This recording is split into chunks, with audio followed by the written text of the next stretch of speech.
नमस्कार बंधुगण मोर YouTube channel को आपण मानक स्वागत जनाऊँगी।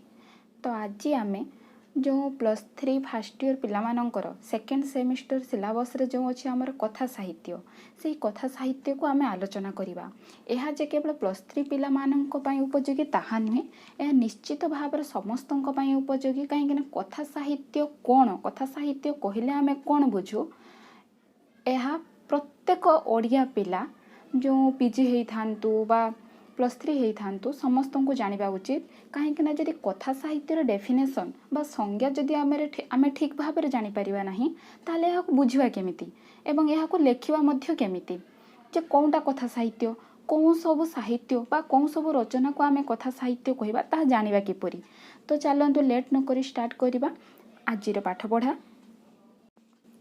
कथा साहित्य आलोचना कला बेले बा देखिले आम निश्चित भाव में जानीपरचु एथिरे दुईटी शब्द आसूची, गोटे हूँ कथा एवं आउ गोटे हूँ साहित्य। तो प्रथमे जानिबा जे साहित्य कौन। साहित्य निश्चित भाव में जानिथिबे कि साहित्य को दुई भाग में विभक्त करा जायछि, जेमिति गद्य साहित्य एवं पद्य साहित्य। गद्य साहित्य एवं पद्य साहित्य निश्चित भाव में आपण माने चिन्हि पारुथिबे। पद्य साहित्य कौन थाए, पद्य साहित्य छंद अलंकार प्रयोग करी जो बाकभंगीर चमत्कारिता को देखा जाए, से शब्द आउ जा तार अर्थ को एक गीतिमय परिवेशन माध्यम ही ताको प्रदान करा जाए थाए। पद्य साहित्य संगीतमयता निश्चित भाव में तार एक गुण अटे।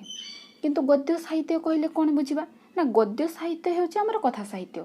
कहीं आम गद्य साहित्य कथा साहित्य कहूँ, कथा माध्यम जो साहित्य प्रदान करा जाए ताहा होछि कथा साहित्य। कथा कहले आम यह बुझु तो आम जो दैनंदिन जीवन में आम जो कथबार्ता करूँ, आम तो पद्य माध्यम कथा कहूनु। आम कौन करूँ सेंटेंस को जेमिति गद्य भाव में तार कौन माने कहिबार शैली, कथा साहित्य आसे कौन जे कहिबार शैली आम कौन भली भाव में कहवा कि अन्य जन ताको बुझापी साहाय्य हब बा सुविधा होता है, जो कहते आमर कम्युनिकेशन स्किल। तो सेटा आमर आसे कथा साहित्य रे। तो निश्चित भाव में आपण मैंने जानीपे कथा आ साहित्य ये दुईटा को आप जानीपे। तो आपन को ये सुविधा हो जो कथा साहित्य कहले कौन बुझ ना, कथा साहित्य रे दुईटी अंग आसुची, गोटे हूँ गल्प आ उपन्यास। आम गल्प क्या मध्यम कही था, गल्प भी एक कहानी शैली माध्यम आम प्रदान करि थाउ। उपन्यास मध्य से भली गल्प जदि गोटे संक्षिप्तात्मक हुए, गोटे जीवनर किसी संक्षिप्त जो कौन मुहूर्त बा संक्षिप्त घटना को लेकिन जितेबाला खंडित घटना को लेकिन जितेबाला आलोचना करा जाय थाए, उपन्यास सेतेबेले जीवनर गोटे विस्तृत माने कहानी को नहीं आलोचित होता है। तेणु आम कौन कहू जे उपन्यास को एक गद्य महाकाव्य बोली मध्य आमे कहि थाउ। तेणु कथा साहित्य दुईटी विभाग बा दुईटी अंग कौन, गल्प एवं उपन्यास। ताहले आमे कथा साहित्य आलोचना करिबा माने आमे गल्प आ उपन्यास को ही आलोचना करिबा पई पड़िबो, कहीं ए दुईटा को नेइकि ही कथा साहित्य सृष्टि होइथाय। तेणु एथिरे आमे कौन जानिले जे कथा साहित्यर परिसर व्यापक। कहीं ना एथिरे दुईटा अंग अछि, गल्प एवं उपन्यास। तो समाजर सचेतनता भित्तिभूमि रे यह प्रतिष्ठा होता है। कहीं आमर उद्देश्य कौन थाए, आम समाजर जो वास्तववादी कथा जहाँ वास्तव जहाँ घटुची ताहाकू बा समाजरे जो सब कथा घटुची बा जो सब घटना हेउची बा आम मनर कथा आमे सब सेही सब कथा ही गल्प उपन्यास रे प्रदान करिथाउ। कहीं ना कवि बा जड़े लेखक जो जड़े औपन्यासिक हुंतु बा जड़े लेखक हुंतु सी मध्य समाजर बासिंदा निश्चित भाव में, तेणु से समाजर कथा ही उल्लेख करेंगे, नुह तो कल्पनार कथा उल्लेख करेंगे। कल्पनार कथा रहिले मध्य सही कल्पनाटा कौन होता है कि आमको सचेतन करने किसी कल्पना से प्रयोग से करिथांती। कथा साहित्य अधिक वस्तुनिष्ठ कहीं यह आमर जो लेखकर गोटे सुकुमार बाकभंगी को अपेक्षा करि थाए बा ताहा होचे तार जो कौन गुरुत्वपूर्ण विषय जे कौन भली भाव रे से आमको तांको कथाटा को उपस्थापन करुछंती। तो एथिरे कथा साहित्य रे वक्तव्य भली वक्तव्य प्रकाशन रीति एक गुरुत्वपूर्ण कौन तार धर्म कहि पारंती बा तार गुण निश्चित भाव रे रहिबा आवश्यक। तो मु एही भिडियो आपनको से सब जो कथा यहाँ आप एक लंग क्वेश्चन भित्ति बोली भी माने जो आलोचना भाभी पारती कहीं मुझे जो लिखी नोट गुड़ाक आपण सामने उपस्थापना करी लंग क्वेश्चन मध्यम लंग क्वेश्चन भाया ही लिखी तो आपड़ कौन भी परीक्षा जदि आप कथा साहित्य कौन भी क्वेश्चन आसूसी ताले आपण यह उपस्थापना करें। कथा और कविता साहित्यर दुईटी भिन्न धर्मी अंग। कथा साहित्यर परिसर व्यापक, गल्प और उपन्यास यार दुईटी पक्ष। समाज सचेतनतार भित्तिभूमि रे यह प्रतिष्ठित। कवि अपेक्षाकृत आत्मविभर, समकालीन समाज ठारू से विच्युत अथवा आत्मकेन्द्रिक नुहे, किंतु व्यक्ति और समाजर पारस्परिक संबंध और विरोधरू कवितार जो चेतना प्रकाश पाए ताहा प्रायतः व्यक्तिनिष्ठ। सूचनात्मक अभिव्यक्ति हेतु कवितार पाठक सीमित। ए क्षेत्र में प्राचीन काव्य, भजन और जनाण परंपरार लोकप्रियता अवश्य उल्लेखनीय। अन्य पक्षरे कौन आमर कहानी कथन और श्रवण एक प्राचीन रीति। यह बहु पुरातन कथा कहीं आम जिते छोट थिलु आमर जेजेमा जेजेबापा आमको बहु कहानी शुणाई, तेणु यह आमर प्राचीन रीति। से भली आमर आदि साहित्य जितेबले कहू आम आदि साहित्य से पद्य को आमर आदि साहित्य बोली कही थाउ। आमर आदि साहित्य मुख्यतः काव्य प्रधान हेले मध्य आमर जो प्राच्य पाश्चात्य चिंताधारा जो समन्वय फल भारतीय परंपरा रे शिक्षार विस्तार सह साहित्यर दरबारी विलास क्रमशः कौन विलुप्त होइथिला।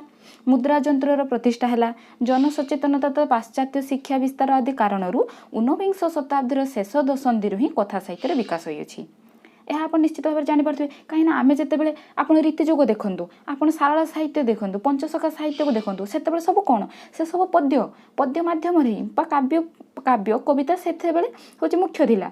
किंतु जेबेठू आमर मुद्रा जंत्र प्रतिष्ठा है बा आमर जो इंग्रेज माने जितेबाला एठारे कौन शासन कले ता परठू जो साहित्य आमर लेखा है पद्य लेखा होची, मात्र तापर ही आमर गद्य साहित्य विकास होइछि। तत्कालीन समाजर जो संस्कार कुसंस्कार तथा समस्या संकट समूह कथा साहित्यर एही धारारे परिपृष्ट। जीवनर विच्युति प्रति कथा साहित्यर दृष्टि मुख्यतः व्यंगात्मक।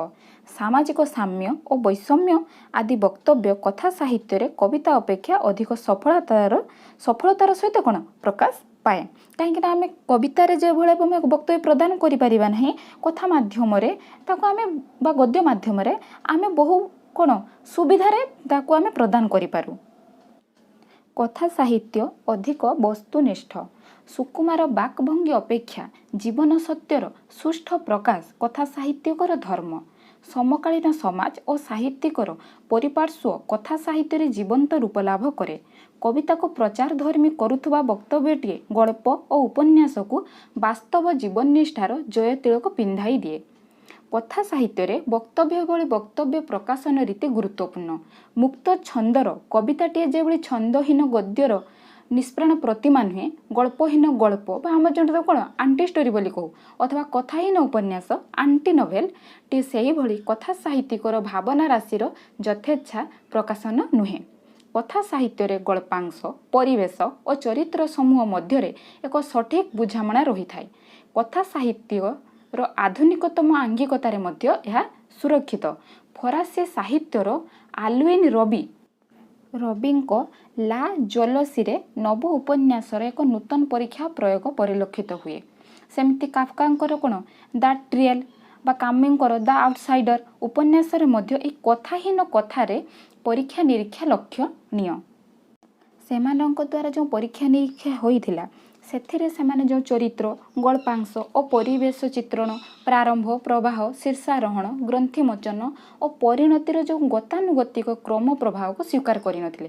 सेमाने कोन जे जेतेबेले जोंटा रहिले हबो आम कथाटा को प्रदान करिवार अछि जे आमे फास्ट गोटे गल्पांश रहिबा दरकार बा तार शीर्ष गोटे रहिबा दरकार शीर्षटा को ठीक भागरे सेमिति सेमाने देखुनथिले।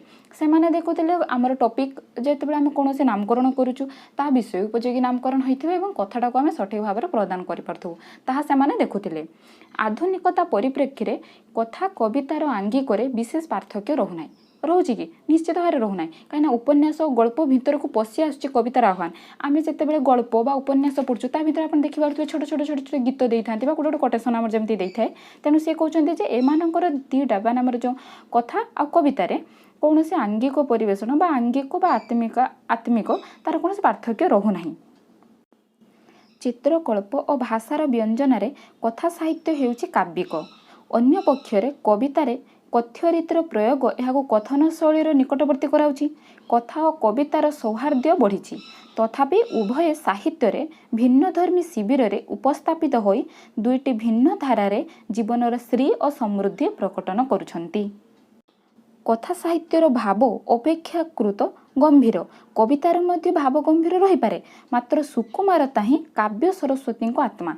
सेथिपाई कविता आश्रयटी लड़ा शब्द और छंदर जो गुंजन बा कविर बाणी जो आमर भाव शब्द और छंदर पारस्परिक सहावस्थान जो सार्थकता आम कौन कवितार थाए। सेही भली कथा साहित्य आत्मानुभूति अपेक्षा सामाजिक चेतनाबोध महत्तर। एही भली कि एक प्रथम पुरुष रीति रचित क्षुद्र गल्पटीए गाल्पिकर आत्मनेपदी नुहे। जीवन प्रति चाहाणी परिप्रेक्षी में कल्पना अपेक्षा वास्तवता प्रखर, कहीं आम कल्पना अपेक्षा वास्तवटा को ही गुरुत्व दे था। व्यक्ति समाज सह निबिड़ जोगसूत्र आबद्ध। कथा साहित्य एही परिव्याप्त समाज चेतनार बाहक। कथा साहित्यर पृष्ठपट व्यापक, विशेषतः उपन्यास समाज जीवन विस्तृत रूप से प्रकटित। यह मुझे आपको पूर्वर भी कही कौन आम समाज विस्तृत भाव में प्रदान कर तार कथावस्तु व कहानीटी को। यह एक निरवच्छिन्न प्रस्तुतिर फलश्रुति। एणु पुंखानुपुंख जीवनानुसंधिस्ना समाजर विभिन्न स्तर भेदरे व्यक्ति मनस्तत्वर उपलब्धि उपन्यासर ही केवल सफलतार चाबिकाठी। सामाजिक आचार विचार संस्कार भावना और स्वविरोध आदि उपन्यास विस्तृत भाव में चित्रित होता है। चरित्रर चेतनागत विकास पाई क्षुद्रगल्प अपेक्षा उपन्यासर क्षेत्र प्रशस्त। आधुनिक उपन्यास साहित्य स्वल्प कालर घटना रूपायित होते मध्य चरित्रर चेतनालोक विस्तृत भाव में प्रकटित होता है। बरं जो घटनार स्वल्पता ही कौन करें जे चरित्र मानसर लोक उखारी निखारी माने भल भाव में देखिबार प्रवणता ताहा मनरे सृष्टि करिथिबा भली जणा जाए। एही धरणर उपन्यास पाठक मानसरे चिंतार रसद जगाए सत, मात्र कविता परि स्वल्प पाठकों को नहीं कथा साहित्य को एठारे संतुष्ट हेबाकु पड़े। चरित्रर विच्छिन्न चिंतास्रोत यहाँ साधारण पाठक ठारू दूर को घेनी जिबार संभावना रखिथाए। अथच कौतूहलर विषय एही धरणर उपन्यास ही चिरंतनतार अग्नि परीक्षार हुए सम्मुत्तीर्ण, कहीं यार माध्यम ही गोटे उपन्यास ही संपूर्ण होता है। कथा साहित्यर संगठन किंतु आकस्मिक नुहे।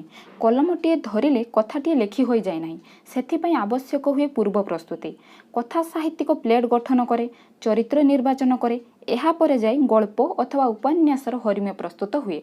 प्रस्तुतिर पथटी पूर्व निर्धारित न हेले मध्य वक्तव्य बहु क्षेत्र में प्राक चिंतन भावरे विभरित कवितार मर्म कथा भाव कवितार कौन थाए गोटे भाव में बास मोहि जाउथुबा जदि भजन कहूथुबा माने भजन ही आमे तो कौन ताहारी सुरे सुरे ही आमर भाव विभोर हो जाउथुबा, एटा होछि कवितार मर्म। किंतु आमर कथा साहित्य कौन कथाए ना सामाजिक चेतना धर्मी आमर थाए कौन थिरे कथा साहित्य और कवितार स्रोत दुईटी भिन्न तरंगरे गतिशील। श्लेषात्मक आवेदन आधुनिक कथा और कवितार मूलमंत्र।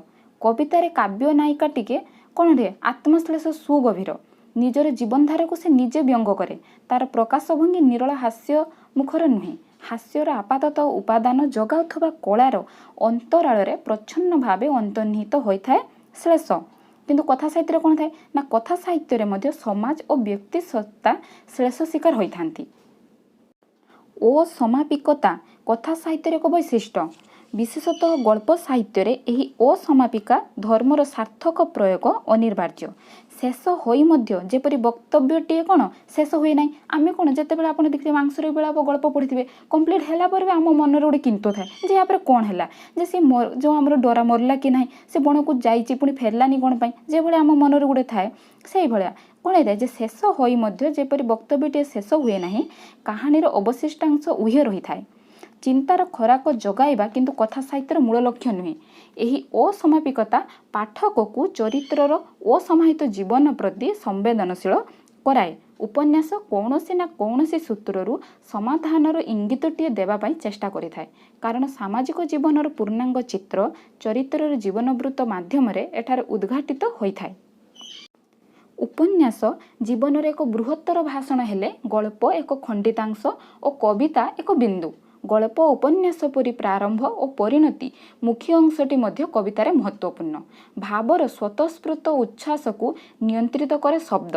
कथा साहित्य परिवेश और चरित्र सुचिंतित और कथा प्राक प्रस्तुत होइथिबा जोगु यह शब्द निर्भर नुहे। शब्दर आवश्यकता जहाँ भावर प्रकाशन पाई। केवल आम शब्द प्रयोग करथाउ कोन केवल भावर प्रकाश पाई, किंतु कथा साहित्य परिवेश मध्य माने परिवेश और चरित्र दुईटा जाक आमर मुख्य। जुगे जुगे साहित्य जुगरुचि और चिंताधारार बाहक। कहानी कथनर प्राथासी माने आमर जो कहानी कहवा प्राचीन भी थिला एवं एबे मध्य अछि, आधुनिक रे मध्य यह रहिबो। काहेकि ना यह एक श्रेष्ठ आसन अलंकृत होई अछि हमर जो कहानी कथनर जो पारंपरिक जो शैली। तेणु आम जीवनर जो मर्मवाणी से कथा माध्यम प्रकाश पाओ बा कविता माध्यम प्रकाश पाओ, जेकोसी आंगिक प्रकाश पाओना कहीं साहित्यिकर आंतरिक निष्ठा श्रद्धा गोटे कला को कालजयी करे। सबु कला हुए तो कालजयी हो पारे नहीं, किंतु समकालीन समाजर मनोभूमि छोट एक तरंग सुनिश्चित भाव सृष्टि करे। आम कथा और कवितार सफलता मध्य एहिटार अंतर्निहित। तेणु फ्रेंड्स आज ये आपण मैंने वीडियो को जमार भी स्किप नक देखिए, कहीं जदि स्किप करेंगे आपण मानक बुझापी असुविधा हेबो। एवं लॉन्ग क्वेश्चनटा मु सठिक भाव में सबू फोटो अपलोड करना, तेणु आपण मानक शेष पर्यंत शुणिकी ही लिखापी पड़ो। जदि आपण मैंने मो चैनल को सब्सक्राइब करना ताहले सब्सक्राइब करनी, कारण मुझे भी वीडियो अपलोड करी ताहार नोटिफिकेशन आपण मानक पाखरे पहुँची।